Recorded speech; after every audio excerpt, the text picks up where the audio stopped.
राज्यातील operation tiger पूर्ण झाल्याची चर्चा रंगली असतानाच याबाबत उद्धव ठाकरे यांच्या शिवसेनेचे खासदार ओमराजे निंबाळकरांच्या विधानाने 5 खासदारांची धाकधूक वाढवली आहे।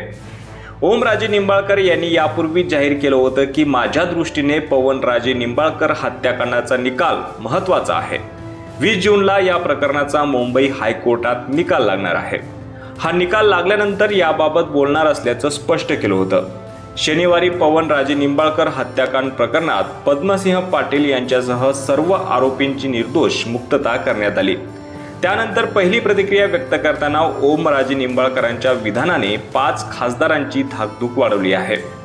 यावेळी प्रतिक्रिया व्यक्त करताना खासदार ओमराजे निंबाळकर यांनी म्हटले की मी येत्या 2 दिवसातच धाराशिव मतदारसंघात जाणार आहे।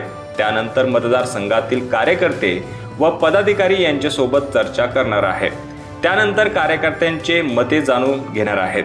त्यानंतर भविष्यकाळातील राजकीय वाटचालीविषयी अंतिम निर्णय घेणार आहे, असं विधान करीत ओमराजे निंबाळकरांनी ऑपरेशन टायगर मध्ये सहभागी असलेल्या सोबतच्या 5 खासदारांची धाकधूक वाढवली आहे।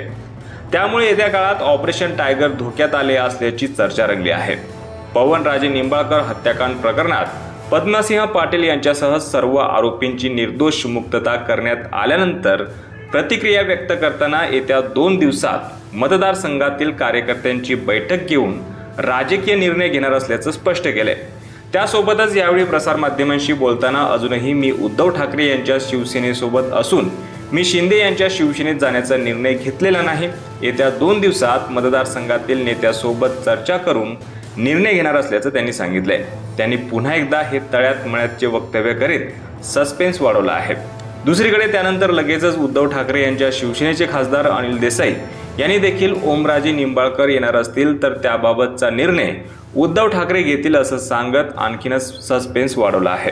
शिंदे सेनेसोबत जाण्यास ओमराजे निंबाळकर तयार होते, मात्र त्यांनी 20 जूनला निकाल लागल्यानंतर निर्णय घेईन असं सांगितलं होतं।